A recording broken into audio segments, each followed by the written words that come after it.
Suman TV ప్రేక్షకులకు నమస్కారం. సూర్యుడు ధనుస్సు రాశిలోకి ప్రవేశించే సందర్భాన్ని పురస్కరించుకొని ఒక నెల పాటు ధనుర్మాసము అంటారు.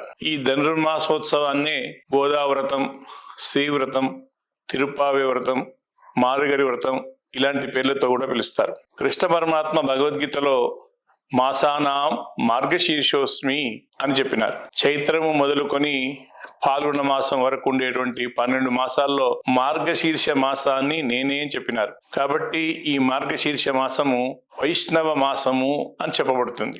విష్ణు సంబంధమైనటువంటి మాసము. గోదాదేవి తన తండ్రి గారైనటువంటి విష్ణు చిత్తులు వారిని పెరియాళ్వార్లు అంటారు. ఆ విష్ణు చిత్తుల వారికి గోదాదేవి తులసి వనంలో లభించింది. సీతాదేవి ఎట్లా అయితే జనక చక్రవర్తికి ఆ యజ్ఞ భూమిని సిద్ధం చేసేప్పుడు సీతామ్మవారు లభించినారో అదే విధంగా తులసి వనంలో పెరియాళ్వార్లకు గోదాదేవి లభించినారు. గోదాదేవి యొక్క వైభవము, సీతాదేవి యొక్క ప్రాశస్యం ఏంటంటే ఈ ఇద్దరు తల్లులు కూడా అయోనిజలు. ఒక తల్లికి సంతానంగా లభించినటువంటి వారు కారు. ఈ భూమి మీద ఉండే వారందరినీ ఉద్ధరించడం కొరకు, ఈ భూలోక వాసులందరినీ తరింపజేయడం కొరకు ఆ తల్లులు ఇక్కడికి దిగి వచ్చినటువంటి ఒక విశేషమైన అంశం. విష్ణు చిత్తుల వారు చిన్నప్పుడే గోదాదేవికి అనేకముగా ఉండేటువంటి భాగవత కథలను చెబుతూ ఉంటే తండ్రి గారు చెప్పేవన్నీ శ్రద్ధగా వింటూ ఉండేది. ఎంత శ్రద్ధగా వింటూ ఉండేదంటే ఏకసంతాగ్రాహి అని ఒకసారి చెప్పిన దాన్ని అలా మనస్సులో మెదడులో నిక్షిప్తం చేసుకునేటువంటి రీతిలో జ్ఞాపకం పెట్టుకుంటూ ఉండేది. పూర్వము ఆ ద్వాపర యుగాంతంలో కృష్ణావతార సమయంలో రేపెల్లిలో ఉండేటువంటి గోపికలందరూ శ్రీకృష్ణుణ్ణి పొందాలనే ఒక లక్ష్యంతో పవిత్రమైనటువంటి కాత్యాయని వ్రతాన్ని సంకల్పించారు అని తండ్రి గారి యొక్క మాటల ద్వారా తెలుసుకుంది. ఆ గోపికలు ఎంత అదృష్టవంతులు, ఎంత నిష్ఠగా, శ్రద్ధగా, భక్తిగా, విశ్వాసంగా వ్రతాన్ని చేశారు, కృష్ణుణ్ణి పొందారు. ఆ యుగంలో నేను పుట్టలేకపోయానే, ఒక గోపికగా కాలేకపోయానే, కృష్ణుణ్ణి పొందలేకపోయానే అనేటువంటి దిగులు గాని ఆ బెంగ గాని రానియకుండా ఇప్పుడు నేను ఉన్నటువంటి శ్రీవిల్లిపుత్తూరు క్షేత్రాన్ని రేపెల్లే అనుకుంటాను, ఇక్కడ ఉండేటువంటి వటపత్రశాయిని కృష్ణుణ్ణి అనుకుంటాను. అలా భావన చేసి నేను కృష్ణుణ్ణి పొందటానికి వైష్ణవ మాసమైనటువంటి ధనుర్మాసంలో, మార్గశీర్ష మాసంలో నేను శ్రీ వ్రతాన్ని, తిరుప్పావై వ్రతాన్ని ఒక నెల రోజుల పాటు ఆచరిస్తాను అని ముందుగా గోదాదేవి సంకల్పించారు. అలా బాల్యంలో తండ్రి గారైన విష్ణు చిత్తులు చెప్పినటువంటి భాగవత కథల యొక్క ప్రభావంతో తనను ఒక గోళ్ళపిల్లగా భావించుకొని తానున్నటువంటి విష్ణు క్షేత్రమైన శ్రీవిల్లిపుత్తూరును రేపిల్లగా భావించుకొని ఆ పరిసర ప్రాంతాల్లో, ఆ శ్రీవిల్లిపుత్తూరులో అక్కడ ఉండేటువంటి వారందరినీ ఒక దగ్గరికి చేర్చి తెల్లవారుజామునే మేల్కొని తెల్లవారుజామునే స్నానం పూర్తి చేసుకొని అనుకున్నట్టుగా అందరం ఒక వ్రత స్థలంలోకి చేరుదామని ఈమె పిలుపు, గోదాదేవి పిలుపు ఎంత విలక్షణమైనదంటే 5 లక్షల మందితో వ్రతాన్ని సంకల్పిస్తే 4,99,990 మంది వచ్చారు. 10 మంది ముఖ్యులైన వారు ఆ వ్రత స్థలానికి రాకపోయేసరికి రాని వారిని గుర్తించింది, ఉన్నవారితో సంతోషాన్ని పొందింది. ఈ మిగిలిన 10 మందిని కూడా మేలుకొల్పి వారిని కూడా ఈ యొక్క సమూహంలో, ఈ గోష్ఠిలో, ఈ యొక్క భక్త కోటిలో చేర్చుకొని వారిని ముందుంచుకొని కృష్ణ పరమాత్మ దగ్గరికి వెళ్తే కృష్ణ పరమాత్మ సంతోషిస్తాడని భావించి ఇందుకు గాను ఒక అద్భుతమైనటువంటి వ్రతాన్ని, శ్రీ వ్రతాన్ని సంకల్పించింది. గోదాదేవి యొక్క ప్రత్యేకత శ్రీ వైష్ణవ సంప్రదాయంలో చాలా విశేషంగా ఉంది. ఎలా అయితే లక్ష్మీదేవి, భూదేవి, నీలాదేవి పరమాత్మ శ్రీమన్నారాయణ యొక్క భార్యలో, వీరందరూ పరమాత్మ యొక్క దేవేరిలో ఈ గోదాదేవి కూడా రంగనాథ స్వామిని వివాహం చేసుకుంది. కాబట్టి గోదా అమ్మవారు కూడా, ఈ ఆండాళ్ళ తల్లి కూడా పరమాత్మ యొక్క దివ్య మహిషీ వర్గంలో ఆయన యొక్క భార్య గణంలో, పత్ని గణంలో చేరారు. అంటే పరమాత్మ స్వామి అయితే గోదాదేవి స్వామి యొక్క ధర్మపత్ని, మనకు అమ్మ, లోకానికంతా మాత, లోకమాత. అలా భగవంతుడి భార్యా స్థానాన్ని పొందిన తల్లి.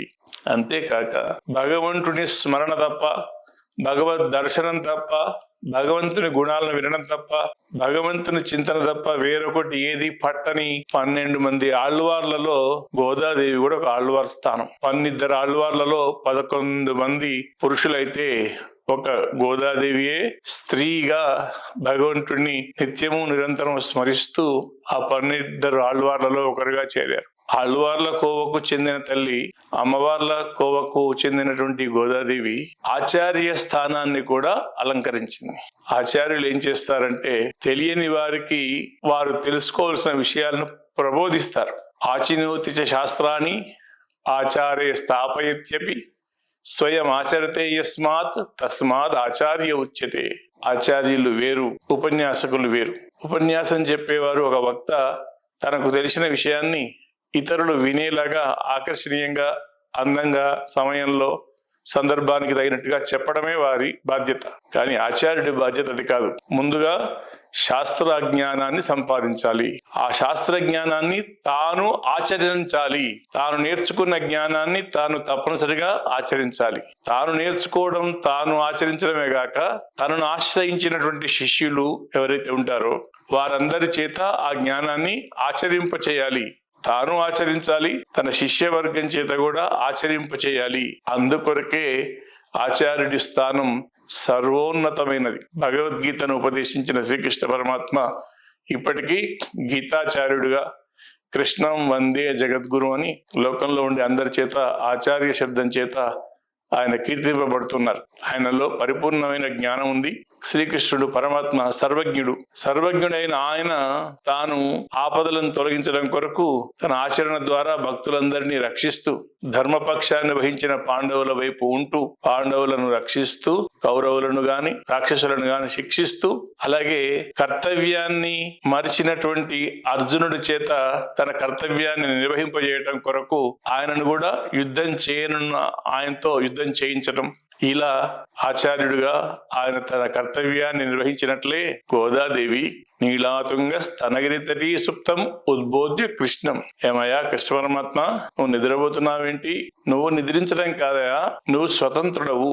మేము సంసారంలో పడి ఉండేవాళ్లను, ఈ సంసారం అనే బురదలో చిక్కుకున్న వాళ్ళను, సంసారం అనే సముద్రంలో మునుగుతున్న మమ్ముల్ని నీవు ఉద్ధరించవలసిన వాడవు.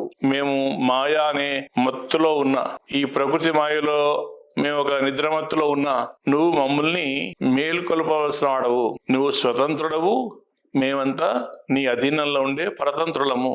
కాబట్టి నీవు నీ స్వాతంత్ర్యాన్ని మరిస్తే మా రక్షణ మాకు లేకుండా పోతుందని భగవంతునికి పాఠాన్ని, గుణపాఠాన్ని చెప్పినటువంటి ఆచార్యుడు గోదాదేవి. అంతేకాక అత్యద్భుతమైన, అత్యున్నతమైన కవిత్వాన్ని చెప్పినటువంటి సాటి లేని మేటి కవయిత్రి గోదాదేవి. వాల్మీకి మహర్షికి, వ్యాస భగవానుడికి పోలికలు పోల్చడంలో తనకు తానే సాటి అనేలాగా ఉండే కాళిదాసుకు అందని పోలికలను కూడా గోదాదేవి తిరుప్పావి ప్రబంధంలో ప్రబోధించిన విషయం పండితులందరూ ఆశ్చర్యాన్ని పొందుతుంటారు, చకితులవుతుంటారు. అలా ఒక గొప్పనైన కవయిత్రిగా, అంతకు మించి తోటి వారిని ఒక దగ్గర చేర్చడంలో పాండిత్యం కన్నా, గొప్పతనం కన్నా, పై స్థానం కన్నా కావలసిన స్నేహగుణం.